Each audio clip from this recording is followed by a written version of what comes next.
வெளிப்படுத்துற விசேஷத்துக்கு இப்போ செல்லுவோம். Chapter 13. 13ஆம் அதிகாரம். The book of Revelation is full of revelation concerning many things.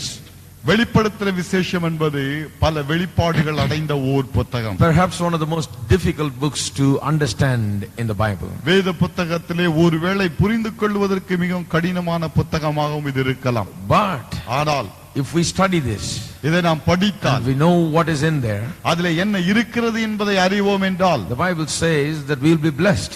வேத புத்தகம் சொல்லுகிறது நாம் ஆசீர்வதிக்கப்படுவோம்.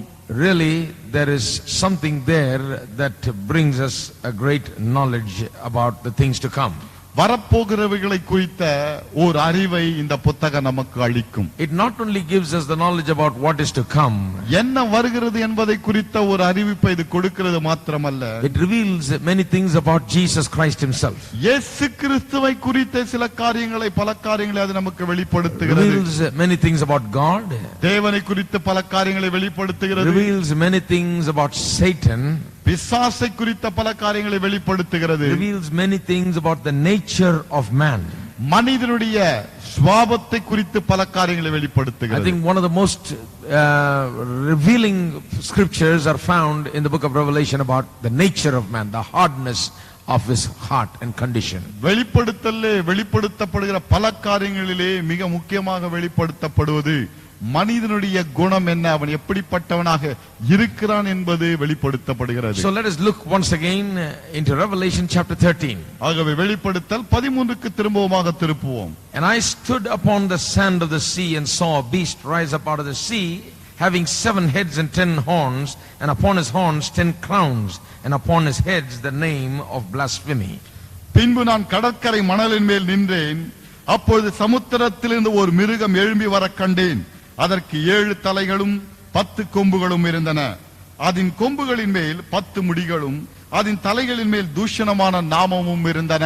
I showed you last Sunday night that it is not and I stood upon the sand of the sea, it is and he stood upon the sand of the sea. கடந்த ஞாயிற்றுக்கிழமை வந்த வேளையிலே உங்களுக்கு நான் விளக்கி காட்டினேன். நான் கடற்கரை மணலின் மேல் நின்றேன் என்று இல்லாமல் அவன் கடற்கரை மணலின் மேல் நின்றான் என்றுதான் வருகிறது. Here is a picture that is given of Satan standing and looking over the nations of this world. இந்த இடத்துல ஒரு காட்சியை காண்கிறோம். பிசாசு நிற்கிறான், நின்று தேசத்தின் மக்களை அங்கே பார்க்கிறான். Nations of this world. இந்த உலகத்தின் மக்களை பார்க்கிறான். What is he looking for? எதற்காக பார்த்து கொண்டிருக்கிறான்? He is looking for to select and find a person who will become a representative for him.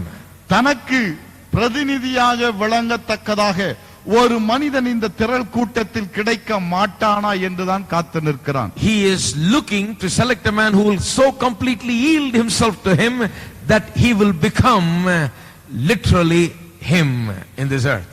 தனக்கு தன்னை தானே விட்டு கொடுத்து தன்னுடைய பிரதிநிதியாக விளங்கும்படியாக ஒரு மனிதன் கிடைக்க மாட்டானா என்று அங்கே காத்து நிற்கிறான். He wants to fulfill his desires and his goals and he's looking for an instrument, a man to do that. தன்னுடைய ஆசைகள், தன்னுடைய விருப்பங்கள், சித்தங்கள் ஆகியவற்றை நிறைவேற்ற விரும்புகிறான். அதை நிறைவேற்ற ஒரு மனிதன் கிடைக்க மாட்டானா என்று பார்க்கிறான். The Bible says வேதம் சொல்கிறது that just before the Lord Jesus Christ comes back, இயேசு கிறிஸ்துவானவர் திரும்ப வருவதற்கு முன்பு, now for some of the people in the world today, even the fact that the Lord Jesus Christ is going to come back is going to be a thing to mock. ஒரு சிலருக்கு பாருங்கள், உலகத்திலே இயேசு கிறிஸ்து திரும்பி வர போகிறதே ஒரு பரியாசத்துக்குரிய காரியமா இருக்கிறது. I want to tell you ஒன்றை சொல்லிக்கொள்ள விரும்புகிறேன். that the Bible contains so many information about his first coming as a child into the world, as a human being into this world. வேத புத்தகமாகப்பட்டது இயேசு கிறிஸ்து இந்த உலகத்திலே குழந்தையாக அல்லது மனிதனாக வந்து உதித்தாரே, அதை குறித்த பல தகவல்கள் அடங்கி இருக்கிறது. Hundreds of years before Jesus was born, prophets prophesied about his coming. இயேசு கிறிஸ்து இந்த உலகத்திலே பிறப்பதற்கு முன்பாக, பல நூற்றாண்டுகளுக்கு முன்பாகவே அவர் வருகையை குறித்து தீர்க்கதரிசிகள் சொல்லிவிட்டார்கள். And it was even prophesied to the extent that the name of the town, the little town of Bethlehem in which he will be born, was mentioned. எவ்வளவு தூரத்திற்கு சொல்லப்பட்டது என்று சொன்னால், அவர் பிறக்க போகிறாரே ஒரு சிறிய ஊர் பெத்லகேம், அந்த ஊர் பெயர் கூட அது வெளிப்படுத்தப்பட்டு விட்டது. 600 years before Jesus was born, it was mentioned. இயேசு கிறிஸ்து பிறப்பதற்கு 600 ஆண்டுகளுக்கு முன்பாகவே அது வெளிப்படுத்தப்பட்டு விட்டது. If you take all the prophecies about Jesus coming in the form of a man, மனித வடிவம் எடுத்து இயேசுவானவர் இந்த உலகத்திலே வருவதை குறித்த அனைத்து தீர்க்கதரிசனங்களை எடுத்து பார்ப்பீர்களே என்றால், and compare it to his actual event of his coming into this world, அவர் உலகத்திலே வந்தாரே, வந்து நடந்த அனைத்து சம்பவங்களோடு ஒப்பிட்டு பார்ப்பீர்களே என்றால், you will see that every detail of the prophecy of his first coming fits the actual event of his coming into this world. தீர்க்கதரிசனமாக சொல்லப்பட்ட ஒவ்வொரு வார்த்தையும் நடைபெற்ற சம்பவங்களோடு இசைந்து செல்வதை நீங்கள் பார்க்க முடியும். It is one of the marvels of the Bible. வேத புத்தகத்தின் அதிசயங்களிலே இதுவும் ஒன்று. How it can be so accurate. எப்படி அவ்வளவு துல்லியமாக இருக்க முடியும்? Every detail is given such accuracy. ஒவ்வொரு விளக்கமும் விவரமும் பாருங்க, அவ்வளவு துல்லியம். If it can be given in such an accurate way about the first coming, the second coming and the information concerning his second coming also will be fulfilled accurately as the Bible has given it. முதலாம் வருகையை குறித்த விவரங்கள் அவ்வளவு துல்லியமாக சொல்லப்பட்டிருந்து துல்லியமாக நிறைவேறி இருக்குமே என்றால், இரண்டாம் வருகை குறித்து சொல்லப்பட்ட காரியங்களும் துல்லியமாக அப்படியே நிறைவேறும். We are not talking about myth or mythology. நாம் ஒரு கற்பனையையோ அல்லது புராணங்களையோ பேசிக் கொண்டிருக்கிறோம். We are talking about history in space and time and the Lord Jesus Christ coming back into this world. இந்த காலம் நேரம் என்கிறதிலே சரித்திரத்திலே இயேசு கிறிஸ்து வந்தாரே, வருகிறாரே, அதை குறித்து நாம் பேசிக் கொண்டிருக்கிறோம். We are talking about actual events that have happened and actual events that will take place. நடந்த சம்பவங்களை பேசுகிறோம், நடக்க போகிற சம்பவங்களை குறித்து நாம் பேசுகிறோம். The Bible is not a book of myth. வேத புத்தகம் ஒரு புராணம் அல்ல. It is a very practical book.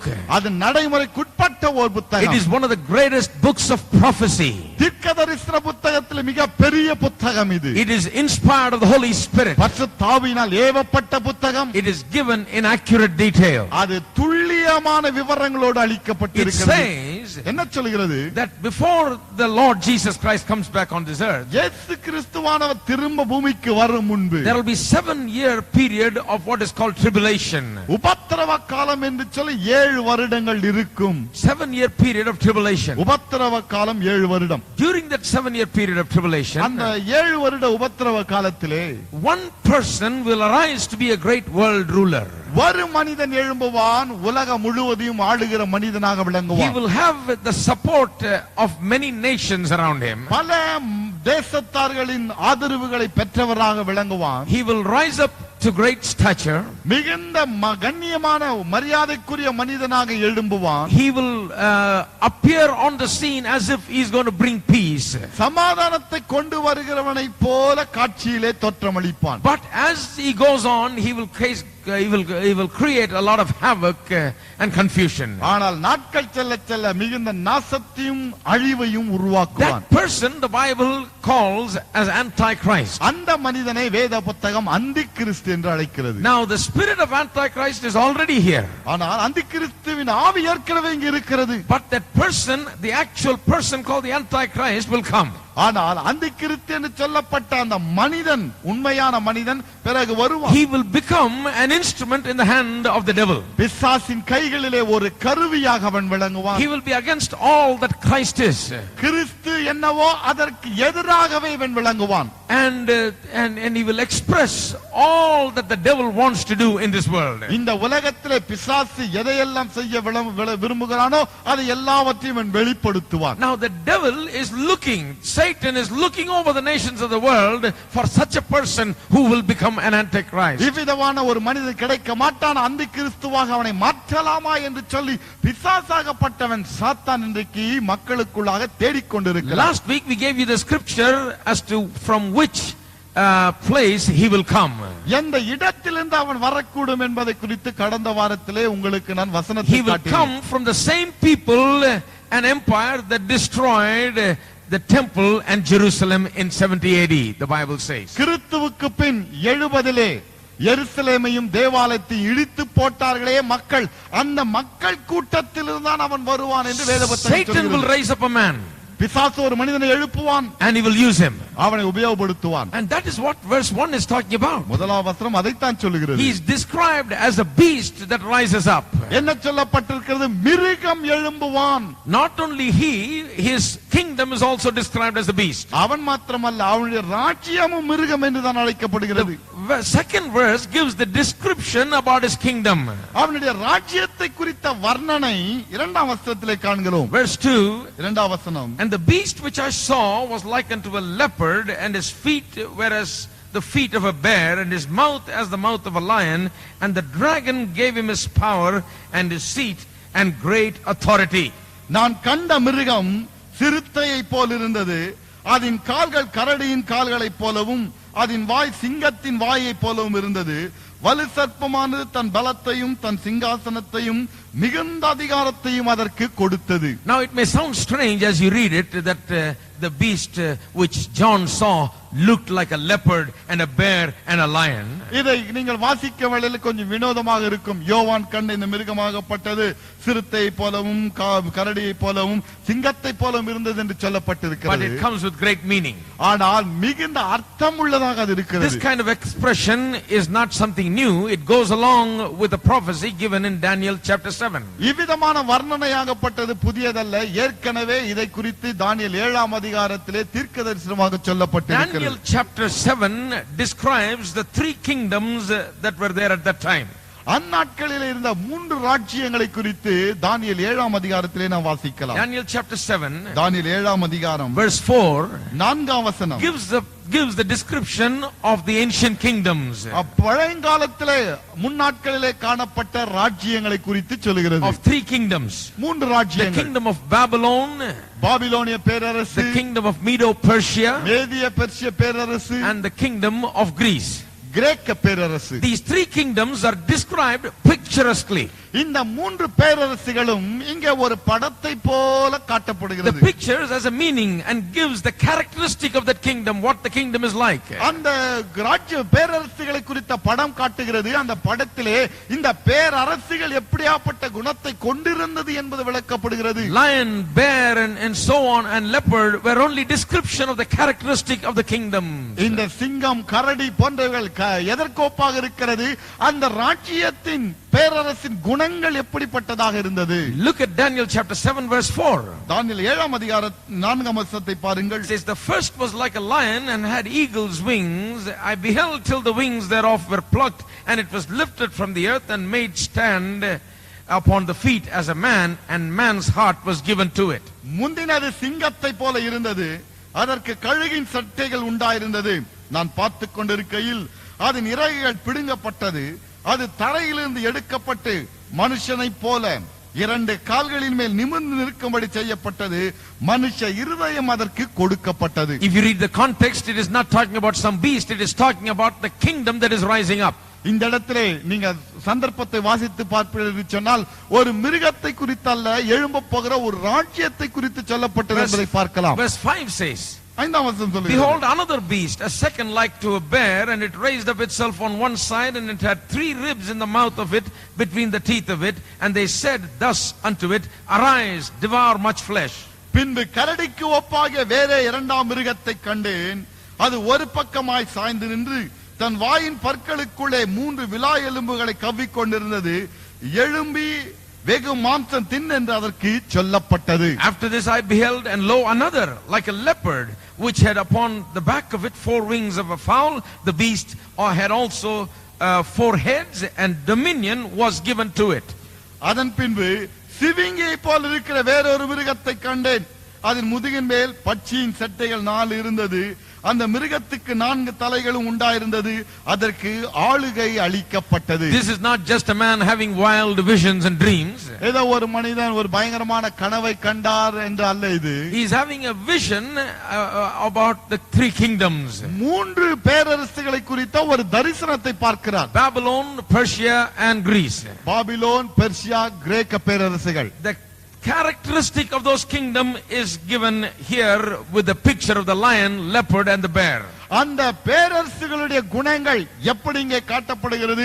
சிங்கமாக, சிவிங்கியாக, கரடியாக இங்கே காட்டப்படுகிறது. Verse 7 says, 7ஆம் வசனம் சொல்கிறது, After this I saw in the night visions, and behold, a fourth beast, dreadful and terrible and strong exceedingly, and it had great iron teeth. It devoured and brake in pieces and stamped the residue with the feet of it, and it was diverse from all the beasts that were before it, and it had 10 horns. அதற்கு பின்பு ராத்தரிசனங்களில் 4ஆம் மிருகத்தை கண்டேன். அது கெடியும் பயங்கரமும் மகாபலத்ததுமாயிருந்தது. அதற்கு பெரிய இருப்பு பற்கள் இருந்தது. அது நொறுக்கி பட்சித்து மீதியானதை தன் கால்களால் மிதித்து போட்டது. அது தனக்கு முன்னிருந்த எல்லா மிருகங்களை பார்க்கலும் வேற்றுருவமாயிருந்தது. அதற்கு 10 கொம்புகள் இருந்தது. It was easy for Daniel to describe the three kingdoms, Babylon, Persia and Greece. இந்த 3 பேரரசுகள், பாபிலோனிய, பெர்சியா, கிரேக்க பேரரசுகளை தானியேலுக்கு விளக்குவது மிகவும் சுலபம். He described Greece as the leopard. அந்த கிரேக்க பேரரசை எப்படி என்று விளக்குகிறார்? கரடி என்று சொல்கிறார். சிவிங் என்று வருகிறது. Leopard. And he described the Persian. சிறுத்தை. He described the kingdom of Persia as the bear. அந்த பெர்சியா பேரரசை குறித்து சொல்லும்போது எப்படி அதை வர்ணிக்கிறார்? கரடி என்று சொல்லுகிறார். He described the Babylonian empire as the lion. அந்த பாபிலோனிய பேரரசை குறித்து சொல்லும் பொழுது சிங்கம் என்று சொல்லுகிறார். Why? ஏன்? The Grecian empire was known for its brilliance in culture and the brilliance and culture that it had. இந்த கிரேக்க பேரரசிலே அதற்குள்ளாக ஞானம் இருந்தது, அருமையான கலாச்சாரம் போன்றவைகள் அடங்கியிருந்தது. It had the swiftness of a leopard. அது ஒரு சிவிங்கியை போல துரிதமாக செயல்படக்கூடியது. The political and social characteristic of the Grecian empire was like that of a leopard. இந்த கிரேக்க பேரரசினுடைய அரசியல் அமைப்பு மற்ற நிர்வாக அமைப்பு எப்படி இருந்தது? சிவிங்கியை போல துரிதமாக காணப்பட்டது. The Medo-Persian empire was different. ஆனால் இந்த மேதிய பெர்சிய பேரரசு இந்த சற்று வித்தியாசமானது. It had tremendous strength and tenacity of purpose. அதற்கு தானே ஏராளமான பலமும் சத்துவமும் இருந்தது. And therefore it was very brutal like a bear. ஆகவே ஒரு கரடியை போல மிக கொடுமையானதாக அது இருந்தது. And the Babylonian empire was still different. இந்த பாபிலோனிய பேரரசு இருக்கதே இன்னும் வித்தியாசமானது. It was autocratic and it had majestic power to it. The Babylonian empire is therefore described as the lion. இந்த பாபிலோனிய பேரரசு இருக்கதே மகத்துவம் சிறந்ததாக இருந்தது. ஆகவேதான் அதை குறித்து சொல்லும்போது சிங்கம் என்று சொல்லப்படுகிறது. But the fourth one that he saw, Daniel saw. ஆனால் தானியேல் கண்டாரே 4வது ஒரு மிருகம். He says it is very difficult for me to describe it. என்ன சொல்கிறார்? எனக்கு அதை வர்ணிப்பது சற்று The கடினம். first 3 were very clear. 3 பேரரசுகள் தெளிவாக இருந்தது. The fourth one was very confusing. ஆனால் 4வது சற்று குழப்பம். Why? Yes. The fourth one has the composite characteristics of all the 3 kingdoms that have gone on before. காரணம் இந்த 4வது மிருகத்திற்கு தானே இதற்கு முன்பாக 3 மிருகங்கள் சென்றது. அதனுடைய குணங்கள் அனைத்தும் சேர்ந்து இந்த 4வது மிருகத்துக்கு காணப்பட்டது. Daniel in that prophecy is prophesying about the kingdom that is going to come during the time of Antichrist and be established on this earth. அந்த கிறிஸ்துவின் நாட்களிலே ஒரு சாம்ராஜ்யம் எழும்பி உலகத்தை ஸ்தாபிக்க போகிறது. அந்த சாம்ராஜ்யத்தை குறித்து தான் இங்கே தானியேல் தீர்க்கதரிசனமாக He is able to describe Babylon, பாபிலோனை காட்டுகிறார், Greece, கிரேக்க பேரரசை, Medo-Persia. மேதிய பெர்சிய பேரரசை. But about the kingdom that is going to come with the Antichrist, he is unable to describe it because it has all 3 characteristics. Some of all 3 characteristics. ஆனால் அந்த கிறிஸ்துவின் நாட்களிலே எழும்ப போகிறதே ஒரு பேரரசு. அதை குறித்து இவரால் வர்ணிக்க முடியவில்லை. காரணம் இதற்கு முன்பாக கடந்து சென்ற 3 பேரரசின் குணங்கள் அனைத்தும் 4வதுக்குள்ளாக காணப்பட்டது. It will have the brilliance, culture and swiftness of a leopard. அது ஒரு சிவிங்கை போல புத்திசாலித்தனமாகவும் துரிதமாகவும் வேகமாகவும் செயல்படக்கூடியதாக இருக்கும். It will have the tenacity of purpose and strength and brutality of a bear. ஒரு கரடியை போல வல்லமையும் திறமையும் கொண்டதாக அது விளங்கும். It will also be autocratic and majestic in power like the Babylonian empire. இந்த பாபிலோன Like the lion. பேரரசை போல சிங்கத்தை போல மிகுந்த வல்லமையும் மகத்துவத்தையும் கொண்டதாக விளங்கும். That is what the kingdom that the Antichrist will rule with is going to be like. அந்திக்கிறிஸ்து ஆளப் போகிறானே ஒரு பேரரசு சாம்ராஜ்யம், அது இப்படியாப்பட்டதாக தான் காணப்படும். Revelation completes the description of Daniel. தானியேலுடைய விளக்கத்தை வெளிப்படுத்தல் முடிக்கிறது. Revelation 13:2 says that the Antichrist and his kingdom will have all the three characteristics of the previous kingdoms. வெளிப்படுத்தல் 13:2 என்ன சொல்கிறது? இதற்கு முன்பாக மூன்று பேரரசுகள் தோன்றி மறைந்ததே, அதனுடைய அம்சங்கள் அனைத்தும் இந்த நான்கிலே காணப்படும். It will have all three characteristics. மூன்று குணங்களும் இதிலே இருக்கும். But then it says அத பிறகு என்ன சொல்கிறது? the dragon gave him power and his seat and authority. வலுசர்ப்பமானது தன் பலத்தையும் தன் சிங்காசனத்தையும் மிகுந்த அதிகாரத்தையும் அதற்கு கொடுத்தது. Three things were given to that kingdom of Antichrist. அந்திக்கிறிஸ்துவின் ராஜ்யத்திற்கு தானே மூன்று காரியங்கள் கொடுக்கப்பட்டது. Three things. மூன்று. Great power was given. மிகுந்த வல்லமை கொடுக்கப்பட்டது. The throne was given. சிங்காசனம் கொடுக்கப்பட்டது. And authority was given. அதிகாரம் கொடுக்கப்பட்டது. Let us consider these three things. இந்த மூன்றையும் சற்று We பார்க்கலாம். know that the dragon, as we have studied earlier, is the devil, is a description of the devil. ஏற்கனவே நாம் சொன்னிருக்கிறோம், இந்த மிருகம் என்பது பிசாசை குறிக்கக்கூடிய ஒன்று. And the devil will empower the kingdom of Antichrist, give him power and his throne and his authority. அந்திக்கிறிஸ்துவுக்கு தானே இந்த பிசாசாகப்பட்டவன் தன்னுடைய வல்லமை, அதிகாரம், பலம் எல்லாவற்றையும் கொடுப்பான். 2 Thessalonians 2:9 says it. 2 தெசலோனிக்கேயர் 2:9 இதை சொல்லுகிறது. 2 Thessalonians 2:9 2 தெசலோனிக்கேயர் 2:9 talks about how the Antichrist will come and how he will work with great power, mighty signs and wonders. எப்படி அந்திக்கிறிஸ்து தோன்றுவான், மிகுந்த வல்லமை அடையாளங்களோடு அவன் செயல்படுவான் என்பது காட்டப்படுகிறது. Verse 8. 8ஆம் வசனம். Then shall that wicked be revealed, whom the Lord shall consume with the spirit of his mouth and destroy with the brightness of his coming. நீக்கப்படும் பொழுது அந்த அக்கிரமக்காரன் வெளிப்படுவான். அவனை கர்த்தர் தம்முடைய வாயின் சுவாசத்தினாலே அழித்து தம்முடைய வருகையின் பிரசன்னத்தினாலே நாசம் பண்ணுவார். When Jesus comes, Antichrist will be destroyed. இயேசு கிறிஸ்து வரும் வேளையில் அந்திக்கிறிஸ்து அழிக்கப்படுவான். But he will have a time period of about 7 years in which he will work and cause great havoc and fulfill the devil's purposes. ஆனால் அவனுக்கு 7 வருடங்கள் கொடுக்கப்படும். அந்த 7 வருடத்திலே அவன் தானே பிசாசுடைய நோக்கங்கள், திட்டங்கள் அனைத்தையும் நிறைவேற்றிக் கொள்வான். It is talking about him. இங்கே அவனை குறித்து தான் சொல்கிறது. Verse 9 says, 9ஆம் வசனம். even him whose coming is after the working of Satan with all power and signs and lying wonders. அந்த அக்கிரமக்காரனுடைய வருகை சாத்தானுடைய செயலின்படி சகல வல்லமையோடும் அடையாளங்களோடும் பொய்யான அற்புதங்களோடும் நடக்கும். Power, signs and lying wonders.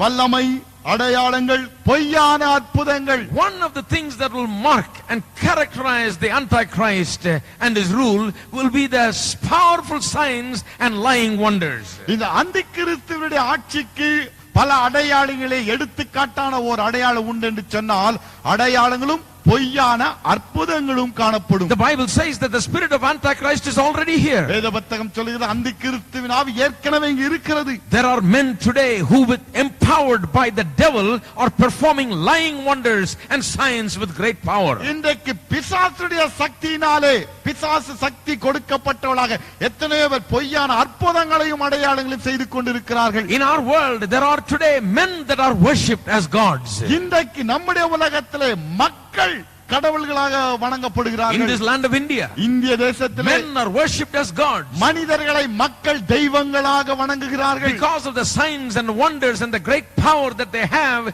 people fall before them and worship them. அந்த மனிதர்கள் செய்த அற்புதங்கள், அடையாளங்கள் இவற்றின் நிமித்தமாக மக்கள் அவர்களை தெய்வங்களாக நமஸ்கரிக்கிறார்கள். And when you see them, அவர்களை நீங்கள் பார்க்கும்போது you shouldn't be surprised. ஆச்சரியப்படவே கூடாது. Because the Antichrist will just be 1,000 times the replica of what you see in these few men that you see in this world today. இன்றைக்கு இந்த உலகத்தில் ஒரு சில ஆட்களை இப்படி நீங்கள் பார்க்கிறீர்களே, அதை காட்டிலும் 1000 மடங்காக அந்திக்கிறிஸ்து அந்த நாட்களிலே இருப்பான். You know, when I travel around the country, நான் இந்த நாட்டிலே சுற்றி வரும்போது I see tremendous temples and buildings built for these men.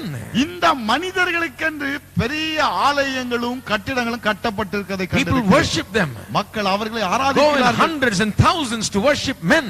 மனிதனை ஆராதிக்க நூற்றுக்கணக்கிலே ஆயிரக்கணக்கிலே பக்தர்கள். Why? They believe that the man has some power. ஏன் என்ன இந்த ஆளுக்கு ஏதோ சக்தி இருக்கிறதாக இவர்கள் நினைக்கிறார்கள். And he does have power. அவனுக்கு ஒரு சக்தி இருக்கத்தான் But செய்கிறது. where does that power come from? ஆனால் அந்த சக்தி எங்கே இருந்து The வந்தது? power is given to him by the devil. அந்த சக்தி பிசாசினால் இவர்களுக்கு கொடுக்கப்பட்டது. He is only a small shadow of what the Antichrist will be in the end times. முடிவு காலத்தில் அந்திகிறிஸ்து எப்படி இருப்பானோ அது அதற்கு இந்த ஆள் ஒரு வெறும் நிழலாக மட்டுமே இருக்கிறார். What we see today here among men in this world is only a shadow of what the Antichrist will be. இன்றைக்கு இந்த உலகத்திலே மனிதர்களுக்குள்ளாக நாம் காண்கிறோமே அவைகள் அந்திகிறிஸ்துக்கு சற்று நிழலாகத்தான் காணப்படுகிறது. So what we are talking about is not something absolutely new. ஆகவே நாம் பேசிக் கொண்டிருப்பது ஏதோ முற்றிலும் புதியதான விஷயம் When we அல்ல. are talking about men performing lying wonders and signs with great power, it's not totally new. We have people doing it already in the spirit of Antichrist. இன்றைக்கு மக்கள் தானே மனிதர்கள் தானே அற்புதங்கள் அடையாளங்கள் பொய்யான அதிசயங்களை செய்து கொண்டு இருப்பார்கள் என்று சொன்னால் அது புதியதல்ல. அந்திகிறிஸ்துவின் ஆவியினாலே அப்படி செய்து கொண்டிருக்கிறார்கள். Now when Antichrist comes, அந்திகிறிஸ்து வரும்போது the devil will empower him. பிசாசு அவர்களுக்கு வல்லமையை கொடுப்பான். Great power will be given to perform signs and wonders. அற்புதங்கள் அடையாளங்கள் செய்யும்படி அவர்களுக்கு மிகுந்த வல்லமை The கொடுக்கப்படும். throne and authority will be given. சிங்காசனமும் அதிகாரமும் கொடுக்கப்படும். The Bible really says that the devil has the throne today of the world. வேத புத்தகம் சொல்லுகிறது இந்த உலகத்தின் சிங்காசனத்தில் இன்றைக்கு பிசாசு இருக்கிறான். The Bible describes the devil as the god of this world or the prince of this world. வேத புத்தகம் பிசாசை வர்ணிக்கும் பொழுது எப்படி வர்ணிக்கிறது? உலகத்தின் தேவனானவன் பிரபஞ்சத்தின் அதிபதியானவன் என்று சொல்கிறது. The fact that the devil has the kingdoms under his control is very clear from the temptation that he brought to Jesus. இயேசுவானவருக்கு சோதனையை பிசாசு கொண்டு வந்தானே அதுவே ஒன்றை உறுதிப்படுத்துகிறது. பிசாசானவன் இந்த உலகத்தின் தேவனாய் இருக்கிறான் என்று. He said to Jesus, இயேசுவை பார்த்து சொன்னார், in the third temptation, மூன்றாவது சோதனையிலே, he said, fall down at my feet and worship me, என் பாதத்திலே விழுந்து என்னை தொழுதுகொள், and I will give you the kingdoms of this world. இந்த உலகத்தின் ராஜ்யங்களை உனக்கு நான் கொடுக்கிறேன். How can the devil give the kingdoms of the world to Jesus? இயேசுவுக்கு எப்படி இந்த பிசாசு இந்த உலகத்தின் ராஜ்யங்களை கொடுக்க முடியும்? Because he has it. He has it in his power and authority. He is able to give it. இந்த உலகத்திற்குரிய அதிகாரமும் வல்லமை இவன் கையிலே இருக்கிறது. உலகம் இவன் கையிலே இருக்கிறது. அதனால் தான் இவனால் கொடுக்க முடிகிறது. Even though Jesus resisted the temptation with the word of God and refused to worship him, இயேசுவானவர் தேவனுடைய வார்த்தையை கொண்டு அவனை வணங்க மாட்டேன் என்று பிசாசை எதிர்த்து நின்ற போதிலும், even though he said I won't worship you, உன்னை தொழுது கொள்ள மாட்டேன் என்று இயேசு சொன்ன போதிலும், he never denied the fact that the kingdoms of the world were in the devil's disposal and he was the king. உலகத்தின் ராஜ்யங்கள் பிசாசின் கையிலே இல்லை என்று இயேசு சொல்லவே இல்லை. He knew that the kingdoms of the world was in the devil's hands. உலகத்தின் ராஜ்யங்கள் பிசாசின் கையிலே இருக்கிறது என்று இயேசுவுக்கு நன்கு The தெரியும். devil is the prince of this world. பிசாசு உலகத்தின் அதிபதியா இருக்கிறான். And he will give authority and rulership and throne to Antichrist. அவன் அந்திகிறிஸ்துவுக்கு அதிகாரத்தையும் ராஜ்யத்தையும் சிங்காசனத்தையும் கொடுப்பான். He will give great power to that Antichrist. அந்த அந்திகிறிஸ்துவுக்கு மிகுந்த வல்லமையை கொடுப்பான். He will give his rulership to him. தன்னுடைய ஆட்சியை அவனுக்கு கொடுப்பான். This will result in an autocratic rule of the Antichrist. இது அந்திகிறிஸ்து சர்வ வல்லமை பெற்றவனாக விளங்க செய்யும். He will rule like a big lord. ஒரு பெரிய ஆண்டவனை போல ஆளுவான். This is also nothing new. இதுவும் புதியதல்லவே. We have had the spirit of Antichrist for so many years. பல வருடங்களாக இந்த அந்திகிறிஸ்து ஆவி ஏற்கனவே இருந்திருக்கிறது. Many kingdoms of this world have been ruled by ruthless men with great power and authority. உலகத்திலே பல பெரிய பேரரசுகள் தானே மிக முரட்டுத்தனமான மோசமான கொடுமையான மன்னர்களால் அதிகாரிகளால் ஆளப்பட்டு இருக்கிறது. Empowered by the enemy. சத்துருவினால் வல்லமை கொடுக்கப்பட்டு, powered by the devil to some extent. ஒரு குறிப்பிட்ட அளவுக்கு பிசாசுடைய அதிகாரத்தை பெற்றவர்கள் செயல்பட்டார்கள். These men sat on their thrones, killed and caused great havoc, and people still followed them. இந்த மக்கள் தானே சிங்காசனத்திலே உட்கார்ந்தார்கள், மக்களை கொன்று குவித்தார்கள், அவர்களையும் ஒரு சில ஆட்கள் பின்பற்றினார்கள். They were immoral men, useless men, but still people followed them. அவர்கள் துன்மார்க்கராக உதவாக்கரைகளாக இருந்தார்கள், ஆனாலும் ஜனங்கள் அவர்களை பின்பற்றினார்கள். Evil men, but people followed them. துன்மார்க்கர் தான், ஆனாலும் மக்கள் அவர்களை பின்பற்றினார்கள். Why?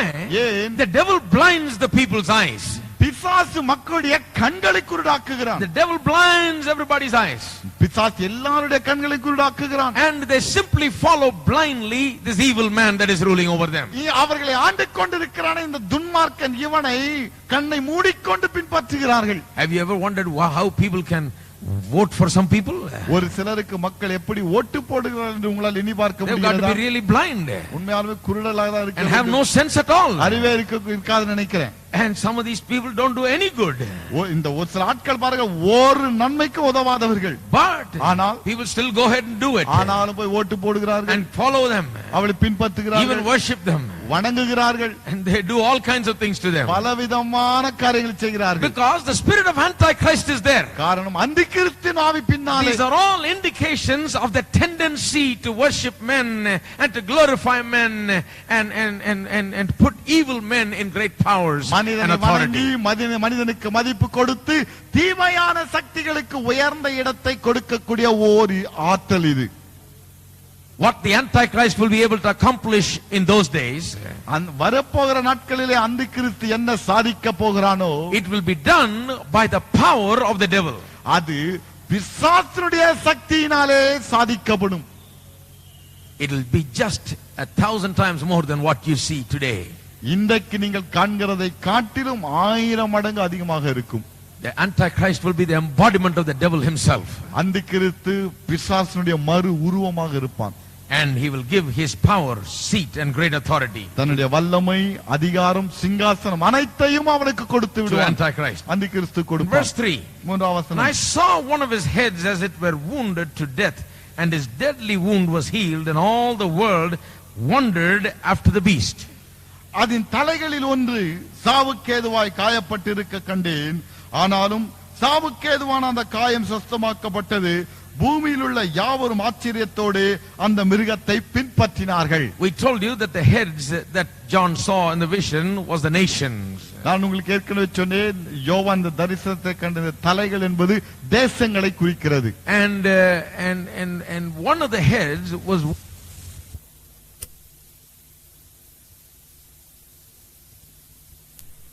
to behave before you C.I. like Scofield, who has written the Scofield Bible with all the notes, very famous for his Bible. பல குறிப்புகளோடு வேத புத்தகத்தை ஒன்று எழுதினாரே, மொழிபெயர்த்தார்.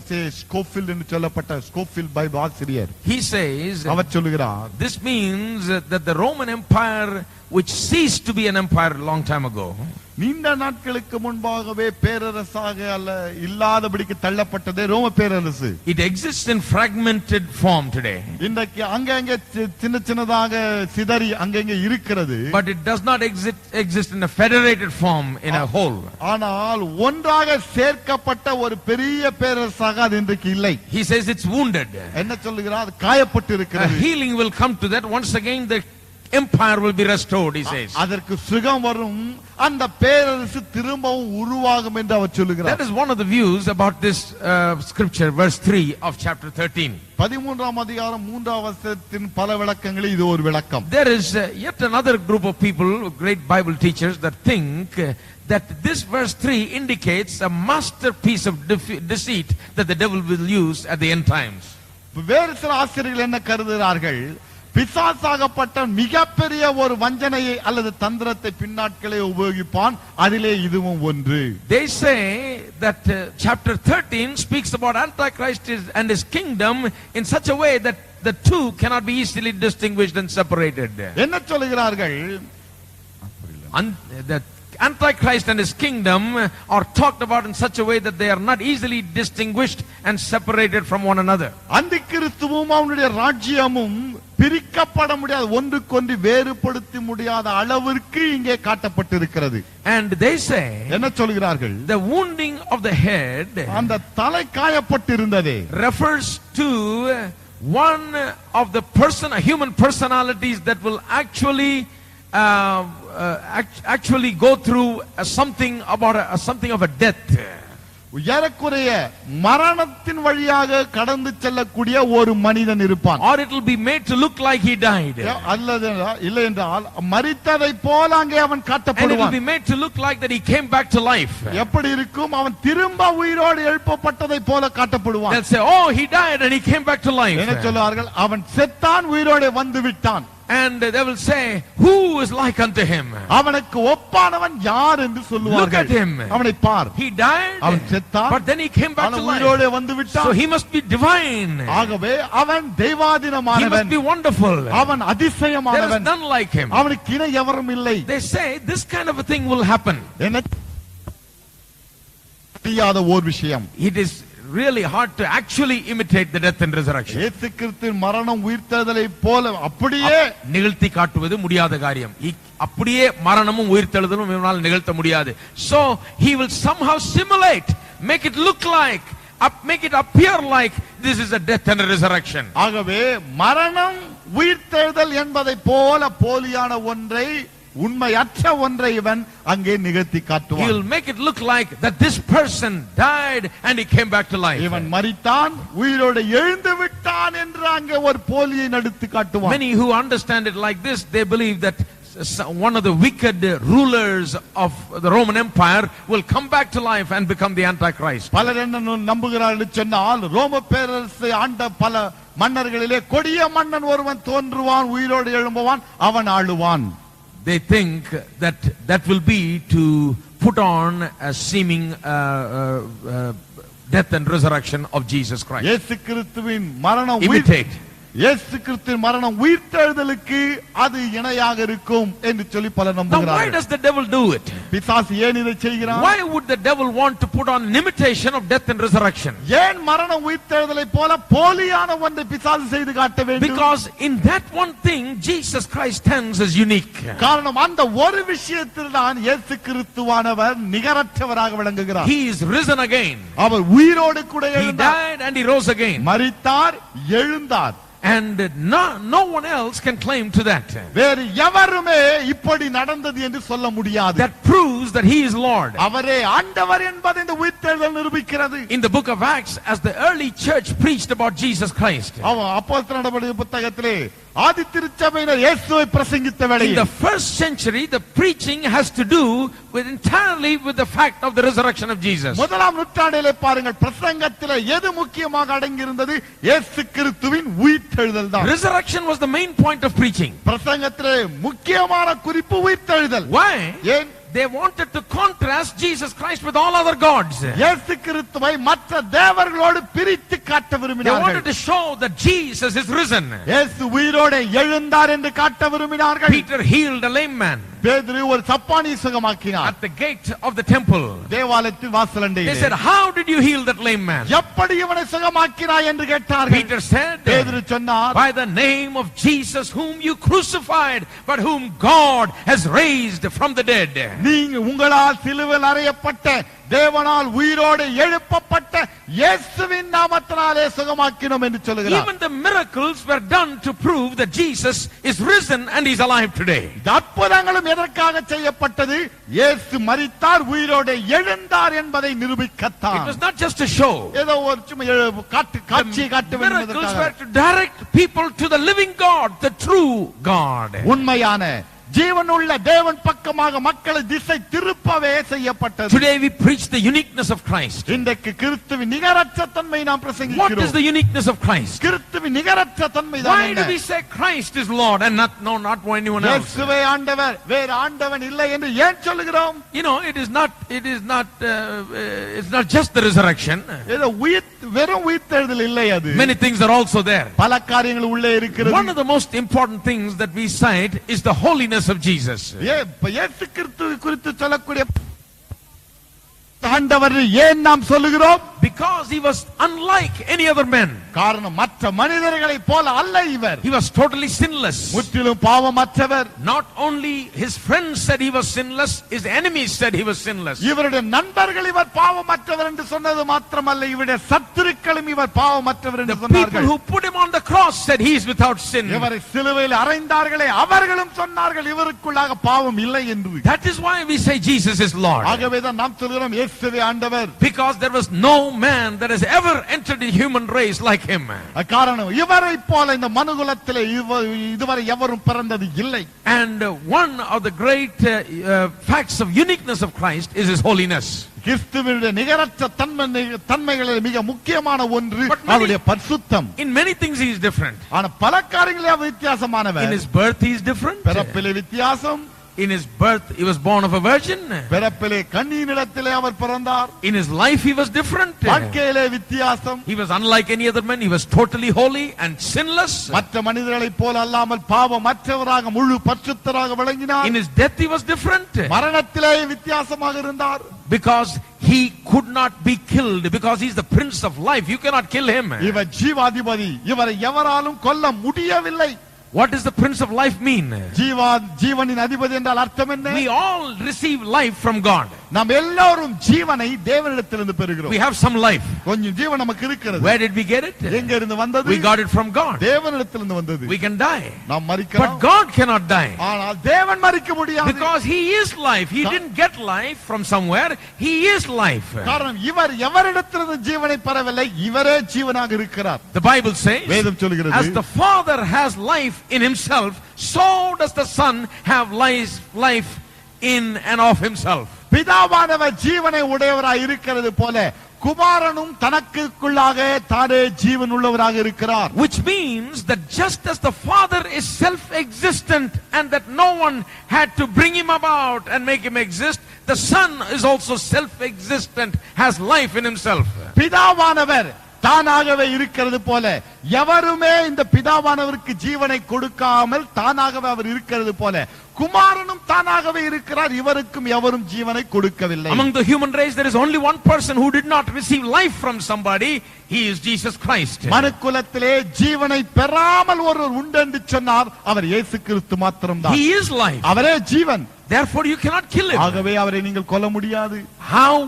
How did he die then? எப்படி அப்படி என்றால் எப்படி மரித்தார்? He took upon himself death. அவர் மரணத்தை தானே ஏற்றுக்கொண்டார். Men did not kill him. மனிதர்கள் இவரை கொல்லவில்லை. He said, I can call the angels of God, they will come and save me from this cross. என்ன சொன்னார்? தேவதூதர்களை நான் கூப்பிட்டால் போதும் இந்த சிலுவை இவர்கள் அழித்து விடுவார்கள். He is the prince of life, he cannot be killed. அவர் ஜீவனின் அதிபதி, அவரை கொல்ல முடியாது. He said, no man can take my life away from me. அவர் சொன்னார், எவரும் என் ஜீவனை பறிக்க முடியாது. I give my life. நானே என் ஜீவனை கொடுக்கிறேன். Jesus died a different kind of death. இயேசுவான வித்தியாசமான ஒரு மரணத்தை He அடைந்தார். didn't die because they beat him and he couldn't help it, he just had to die. அடித்தபடினாலே வேற வழி இல்லாமல் செத்து விட்டார் என்று அல்ல. He died because he gave his life as an offering for our sins. நம்முடைய பாவங்களுக்கென்று பலியாக தன்னுடைய ஜீவனை கொடுத்தபடினாலே அவரே மரித்தார். He gave it. அவர் கொடுத்தார். So in his death he was different. ஆகவே மரணத்திலும் In his வித்தியாசம். birth, பிறப்பிலே, in his life, வாழ்க்கையிலே, in his death, மரணத்திலே, in his resurrection he is different. உயிர்த்தெழுதலிலும் our வித்தியாசமானவர். Because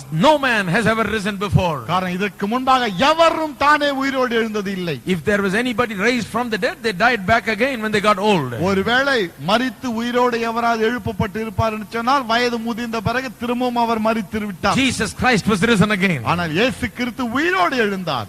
And it is a fact of history that his tomb is open today. இன்றைக்கு அவருடைய கல்லறை திறக்கப்பட்டிருக்கிறது என்பது சரித்திரத்திலே சத்தியம். Now this is the fact that the devil is not able to handle.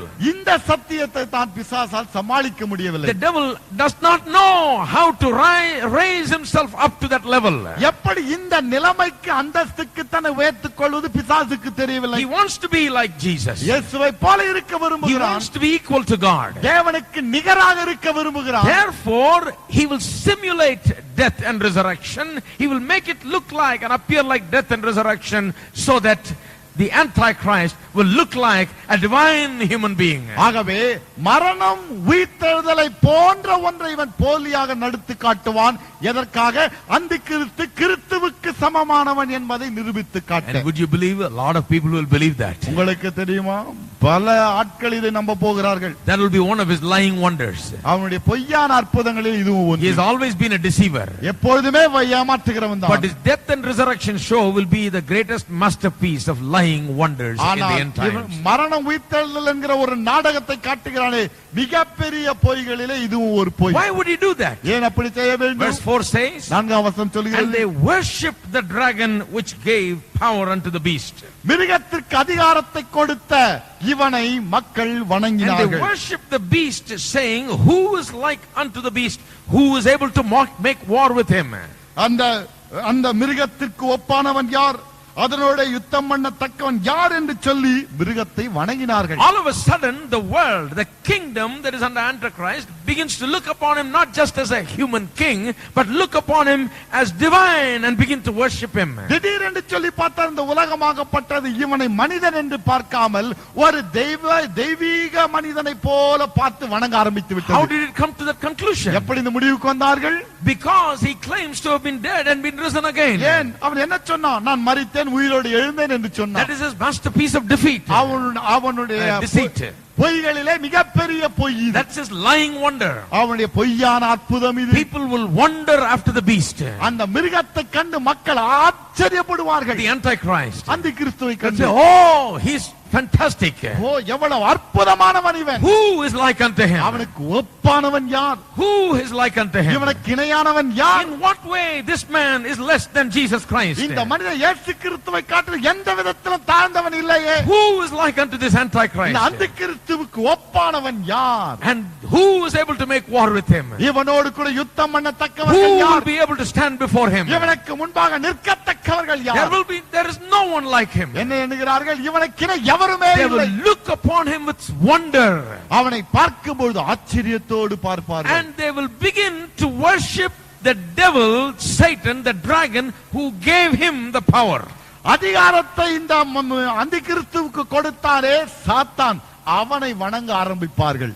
That is what the devil wants. பிசாசுக்கு இதுதான் தேவை. What does the devil want? பிசாசுக்கு எது வேண்டும்? Why is the devil running around in this world today? ஏன் பிசாசு இன்னைக்கு உலகத்துல ஓடி ஓடி For திரிகிறான்? one purpose. ஒரே ஒரு காரணம், He wants to be God. நான் தேவனாக இருக்க That's the வேண்டும். only problem with him. அவங்கிட்ட இருக்கிற பிரச்சனையே அதுதான். He is deluded into becoming God. தேவனாக வேண்டும் என்கிற ஒரு பிரம்மை இவனுக்கு, That desire consumes him. அந்த ஆசை இவனை அப்படி All நாசமாக்குகிறது. through history, he's been working so hard trying to become God. சரித்திரம் முழுவதுமாக தேவனாவதற்கு கஷ்டப்பட்டு உழைக்கிறான். And now he's fallen down. இப்பொழுது And விழுந்தான், he's going to fall deeper. இன்னும் ஆழமாக விழப் போகிறான். But he's trying his best. ஆனாலும் படுமுயற்சியும் He எடுக்கிறான். wants to be God. தேவனாக இருக்க ஆசை இவனுக்கு. When he fell, that's what he said. விழுந்த வேளையில் இதைத்தான் அவன் I will சொன்னான். be like unto him. நான் உன்னதமானவருக்கு ஒப்பாவே, I will be equal to him. அவருக்கு இணையாவேன், I will be God. நான் தேவனாக இருப்பேன். That is what he wants to accomplish. அவன் அதைத்தான் சாதிக்க He விரும்புகிறான். wants worship to be directed to him. இந்த தொழுகை மக்கள் என்னை தொழுக வேண்டும் என்று எண்ணுவான். Now the devil is not against religion. பிசாசு மதத்துக்கு எதிரானவன் அல்ல. The devil is actually the founder and the promoter of religion. உண்மையிலே சொல்ல போனால் மதத்தை ஸ்தாபித்து வளர்க்கிறவனே இந்த பிசாசு தான். He wants all kinds of pagan worship, all kinds of wrong kind of worship.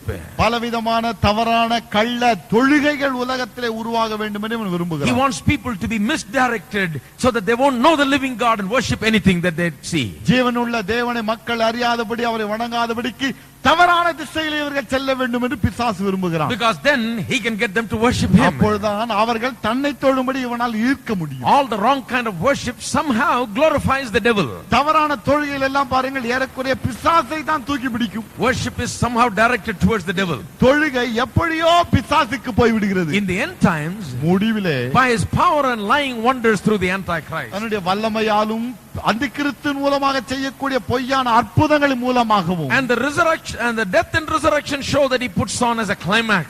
இந்த மரணம் உயிர்த்தெழுதல் எதை நிரூபித்து காட்டுகிறது? இவன் உச்சக்கட்டத்தை அடைந்து விட்டான். And through that, அதன் மூலம் he will seek the entire world to turn to him and call him Lord and worship him. முழு உலகமும் தன்னை பின்பற்றி இவனே ஆண்டவன் என்று அழைக்கும் என்று They எதிர்பார்ப்பார். will do that. செய்வார்கள். They will look at this Antichrist with wonder and worship him. இந்த அந்த கிறிஸ்துவை ஆச்சரியத்தோடு பார்த்து வணங்குவார்கள். Then they will say, who gave him power? அதன் பிறகு சொல்வார், இவனுக்கு இந்த அதிகாரத்தை கொடுத்தது யார்? The great dragon, மிகப்பெரிய the மிருகம், devil. பிசாசு. So they will turn to his master and worship him. ஆகவே அவனுடைய எஜமான் பக்கம் திரும்பி அவனை வணங்குவார்கள். That is the purpose of the devil. பிசாசுடைய நோக்கமே அதுதான். Now, the devil worship is going on in this world. இந்த உலகத்தில் இன்றைக்கு பாருங்கள் பிசாசுடைய தொழுகை இருந்து கொண்டிருக்கிறது. You know, all over America, Western nations, and in many countries of the world, satanic worship is a real form of worship today. உலகம் முழுவதிலும் குறிப்பாக அமெரிக்க ஐக்கிய நாடுகளில் இந்த பிசாசுடைய தொழுகை தலைவிரித்தாடுகிறது. I used to travel through a state of Arkansas, a real country area, a village area Arkansas என்று சொல்லப்பட்ட in America. அமெரிக்காவிலே கிராமங்களை போன்ற ஒரு ஊருக்கு நான் வழியாக நான் எப்போதும் Many செல்வேன். times I've gone across there and preached in some churches. பல முறை அதன் வழியாக கடந்து சென்று பல சபைகளிலே போதித்திருக்கிறேன். And I used to see a church over to the left side, a white old building where a Baptist church used to be. இடது பக்கத்திலே ஒரு அருமையாக வெள்ளை அடிக்கப்பட்ட ஒரு பாப்டிஸ்ட் சபை, பழைய சபை நான் பார்ப்பேன். And after a few years I went and drove the same way and I just looked at the Baptist church. Now it was Satan church. பல வருடங்களுக்கு பிறகு அதே வழியாக சென்று இப்பொழுது பார்த்தால் சாத்தானின் சபை என்று The எழுதப்பட்டிருக்கிறது. Baptists have sold it and gone somewhere else. பாப்டிஸ்ட்காரர்கள் விற்றுவிட்டு போய்விட்டார்கள். The fellow who bought it is conducting satanic worship there. அதை வாங்கின மனிதன் பிசாசுக்கு சாத்தானுக்கு அங்கே ஒரு ஆராதனை நடத்துகிறான். Offering animal sacrifices, அங்கே மிருக பலிகளை இடுகிறான். drinking animal blood, அங்கே மிருகங்களின் ரத்தத்தை doing குடிக்கிறார்கள். all kinds of nonsense. மோசமான காரியங்களை செய்கிறார்கள். They are satanic worshippers. அங்கே சாத்தானை வணங்குகிற கூட்டம். All over America there are satanic churches. America முழுவதுமாக சாத்தானை தொழுது கொள்கிற கூட்டம். There are major cities in which there are churches with thousands of people claiming to be satanic churches. பெரிய பட்டணங்களில் கூட சாத்தானுடைய சபையிலே சாத்தானை வணங்கக்கூடிய ஆயிரக்கணக்கான மக்கள் அடங்கிய சபைகளும் இருக்கிறது. They claim that Satan comes and appears before them. என்ன சொல்கிறார்கள்? சாத்தான் நேரடியாக வந்து எங்களுக்கு காட்சி கொடுக்கிறான். And they do all kinds of immoral things there. அந்த இடத்திலே பல மோசமான காரியங்களை செய்கிறார்கள். Satanic worship. சாத்தானின் தொழுகை It has spread all over the country. தேசம் முழுவதுமாக அங்கே பரவி இருக்கிறது. There are high priests and high priestesses of satanic churches. அந்த ஆராதனை நடத்துவதற்கென்று பிரதான ஆசாரியர்களும் ஆசிரியர்களும் இருக்கிறார்கள். They are all over the country. நாடு முழுவதும் பரவி இருக்கிறார்கள். Recently one high priestess of satanic movement got saved. சமீபத்திலே பிரதான ஆசாரியனாகிய ஒரு பெண்மணி ரட்சிக்கப்பட்டாள். And she began to write and reveal many things about the satanic church. இந்த சபையை குறித்து பல காரியங்களை எழுதவும் வெளிப்படுத்தவும் இந்த பெண் துவங்கினாள். So the satanic church is not something that is going to come, it's already a reality. ஆகவே இந்த சாத்தானின் சபை இருக்கிறது ஏதோ வரப்போகிறது அல்ல, ஏற்கனவே இருக்கிற ஒன்று. It is there already. ஏற்கனவே இருக்கிறது. Satan worship is not something to come, but it is already there in some form or the other. இந்த சாத்தானின் தொழுகை என்பது ஏதோ வரப்போகிற ஒன்றல்ல, ஏற்கனவே ஏதோ ஒரு வடிவிலே இங்க இருக்கிறது. Because the spirit of Antichrist is already here. காரணம் அந்திக்கிறிஸ்துவின் ஏற்கனவே இங்க இருக்கிறது. The spirit of Antichrist leads to satanic worship. இந்த அந்திக்கிறிஸ்துவின் ஆவிதான் சாத்தானை வணங்கும்படியாக மக்களை In the end times, முடிவு காலத்தில் one of the things that the devil will do through Antichrist is to direct people to worship the devil. அந்திக்கிறிஸ்து மூலமாக பிசாசு செய்யக்கூடிய பல காரியங்களிலே ஒன்று மக்கள் இவனை வணங்கும்படியாக அந்திக்கிறிஸ்துவை உபயோகப்படுத்திக் And கொள்வார்கள். just like today many hundreds of thousands of people go and worship people, ordinary human people, people that are moral failures, people that are not really holy, people that are ordinary men. In those days they will worship Antichrist, who is the embodiment of evil and all that Satan is. இன்றைக்கு நம் நாட்களிலே நாம் பார்க்கிறோமே, துன்மார்க்கன், மோசமானவன், மிகவும் மோசமான பேர் வழிகளை மக்கள் ஆயிரக்கணக்கிலே சென்று வணங்குகிறார்களே, அதே விதமாக அந்நாட்களிலே மக்கள் இவ்விதமான ஆட்களை வணங்குவார்கள். And Satan's activities will reach a climax. பிசாசுடைய செயல் உச்சக்கட்டத்தை அடையும். And then Jesus will come. அதன் பிறகு இயேசு வருவார். And the Bible says வேதம் சொல்கிறது Jesus will deal directly with the devil. இயேசுவானவர் நேரடியாக பிசாசோடு And he will மோதுவார். put the devil and the Antichrist in the lake of fire. பிசாசையும் அந்திக்கிறிஸ்துவையும் அக்கினி கடலிலே தள்ளுவார். Praise God. கர்த்தருக்கு ஸ்தோத்திரம். We wonder about the presence of evil. இன்றைக்கு தீமை உலகத்தில் இருக்கிறதை குறித்து ஆச்சரியப்படுகிறோம். What accounts for the evil in the world? இந்த உலகத்தில் தீமைக்கு காரணம் என்ன? The devil. பிசாசு. He is the evil one. அவன் பொல்லாங்கன். Can we get rid of evil today? இன்றைக்கு நாம் தீமையை ஒழிக்க முடியுமா? No amount of education, prosperity can get rid of evil. எந்த விதமான படிப்பானாலும் சரி, விஞ்ஞான முன்னேற்றமும் தீமையை ஒழிக்க முடியவில்லை. The more technologically advanced we become, the more we are able to use the technology for evil. எவ்வளவுக்கு அதிகமாக விஞ்ஞானத்திலே நாம் வளர்ச்சி அடைகிறோமோ அவ்வளவுக்கு அதிகமாக தீமையும் வளர்த்து விடுகிறோம். That is what we use it for. அதற்காக தான் உபயோகிக்கிறோம். Because the evil one is there. காரணம் பொல்லாங்கன் இன்னும் இருக்கிறான். There is a day coming when the evil one will be destroyed, and therefore the evil will be destroyed. நாள் ஒன்று வருகிறது, பொல்லாங்கன் அழிக்கப்படுவான், இதன் விளைவாக தீமையும் ஒழியும். But in the meanwhile, ஆனால் இடையிலே we are worshippers of the living God. நாம் ஜீவனுள்ள தேவனை ஆராதிக்கிறவர்கள். We are worshippers of the Lord Jesus Christ. ஆண்டவராகிய இயேசு கிறிஸ்துவை ஆராதிக்கிறவர்கள். We resist the devil. பிசாசை நாம் எதிர்க்கிறோம். And he flees from us. அவன் நம்மை விட்டு ஓடுகிறான். We have authority over him. அவன் மீது நமக்கு அதிகாரம் உண்டு. We have power over him. அவன் மீது நமக்கு வல்லமை உண்டு. The devil may have power, but we have greater power. பிசாசுக்கு வல்லமை இருக்கலாம், நமக்கு மிகப்பெரிய வல்லமை இருக்கிறது. Bible says, greater is he that is in you than he that is in the world. வேத புத்தகம் சொல்லுகிறது, உலகத்தில் இருக்கிறவனை காட்டிலும் உங்களுக்கு உள்ளாக இருக்கிறவர் பெரியவர். You need to understand that. அதை நீங்கள் புரிந்து கொள்ள வேண்டும். Don't be impressed with the devil's power. பிசாசுடைய சக்தியை கொண்டு வீழ்ந்து விட வேண்டாம். We have greater power. நமக்கு மிகப்பெரிய வல்லமை இருக்கிறது. Don't be impressed by devilish people. பிசாசுடைய ஆட்களை கொண்டு அதன் மூலமாக கவரப்பட வேண்டாம். Don't be impressed by their lying wonders and signs. அவருடைய பொய்யான அற்புதங்கள் அடையாளங்களை கண்டு வீழ்ந்து விட வேண்டாம். You have the power of God in your life. தேவனுடைய வல்லமை உங்களுக்கு இருக்கிறது. Let's stand up together. ஒன்றாக எழுந்து We will நிற்போம். continue next week. அடுத்த வாரம் தொடர்ந்து பார்ப்போம். Chapter 13 of the book of Revelation is full of information. வெளிப்படுத்தல் 13ஆம் அதிகாரம் ஏராளமான தகவல் அடங்கிய So புத்தகம். we're going a little slower than normal. அது மற்ற அதிகாரங்களை காட்டு கொஞ்சம் மெதுவாக போகிறோம். But we will do it. நாம் செய்வோம். Let's lift up our hands and thank கரங்களை God. வைத்து தேவனுக்கு நன்றி சொல்லுவோம். Thank God for God's power. தேவனுடைய வல்லமைக்காக தேவனுக்கு நன்றி Thank God செலுத்துங்கள். for the Lord Jesus Christ. ஆண்டவராகிய இயேசு கிறிஸ்துவுக்காக தேவனுக்கு நன்றி செலுத்துங்கள். Thank God for Jesus. இயேசுவுக்காக தேவனுக்கு நன்றி He's செலுத்துங்கள். good. அவர் நல்லவர், He's full of mercy, இரக்கம் full of நிறைந்தவர், loving kindness. அன்பும் காருண்யம் He's நிறைந்தவர், compassionate. மனதுருக்கம் He's உள்ளவர், good. நல்லவர். The devil is bad. பிசாசு கெட்டவன், The devil is bad. பிசாசு தான் The Lord is மோசமானவன். good. கர்த்தர் நல்லவர், He is for us. நம் பட்சத்தில் இருக்கிறார். He is stretching forth His hand to us today. நமக்கு நேராக கரங்களை He நீட்டுகிறார். will meet our needs. தேவைகளை சந்திப்பார். You can make Him your Lord. நீங்கள் அவரை உங்கள் ஆண்டவராக You ஏற்றுக்கொள்ள can முடியும். turn to Him. அவர் பக்கமாக திரும்ப You முடியும். can worship the living God. ஜீவனுள்ள தேவனை ஆராதிக்க You முடியும். can look to Him. அவரை பார்க்க முடியும். You can turn away from your sins. உங்கள் பாவங்களை விட்டு திரும்ப And முடியும். you can turn to the living God. ஜீவனுள்ள தேவன் பக்கம் He திரும்ப will முடியும். give you the power to live like Him. அவரைப் போல வாழும்படியான ஒரு ஆற்றலை அவர் உங்களுக்கு அருளுவார். He will change your life. உங்கள் வாழ்க்கையை மாற்றுவார். Praise God. கர்த்தருக்கு ஸ்தோத்திரம். Loving Heavenly Father, அன்புள்ள பரலோக in the பிதாவே, name of Jesus we come to you, Lord. இயேசுவின் நாமத்தில் உம்மிடத்தில் வருகிறோம் தேவனே. Thank you for this evening hour. இந்த மாலை வேளைக்கு உமக்கு ஸ்தோத்திரம். And thank you for the Holy Spirit, our teacher, tonight. எங்கள் போதகராகிய பரிசுத்த ஆவியானவருக்காக உமக்கு Thank you for ஸ்தோத்திரம். making things clear to us tonight. காரியங்களை எங்களுக்கு தெளிவாக காட்டினபடியால் உமக்கு For the ஸ்தோத்திரம். devil is exposed before our eyes. எங்கள் கண்களுக்கு முன்பாக பிசாசு வெட்ட His வெளிச்சமாக்கப்பட்டானே. deception will not work. அவனுடைய வஞ்சனைகள் செயல்படாதே. His power is not going to threaten us.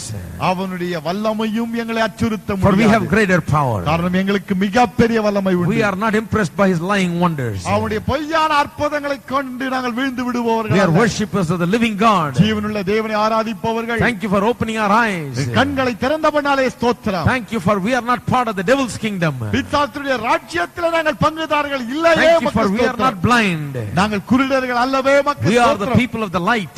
நாங்கள் ஒளியின் மக்கள், We are redeemed. மீட்கப்பட்டவர்கள், We are God's. தேவனுடையவர்கள், Bought with a price. விலை கொடுத்து Thank you, வாங்கப்பட்டவர்கள். Lord. நன்றி தேவனே. Now I pray for each and every person in this place. ஒவ்வொருவருக்காக நான் ஜெபிக்கிறேன் கர்த்தாவே. If there are hurting people tonight, புண்பட்டவர்கள் இருப்பார்களே if there என்றால், are people with sicknesses and diseases, வியாதியோடு நோய்களோடு வந்திருப்பார்களே there are என்றால், people with confusion and worry and burdens, and குழப்பங்கள் பாரங்கள் கவலைகளோடு வந்திருப்பார்களே என்றால், if there are people that have come faced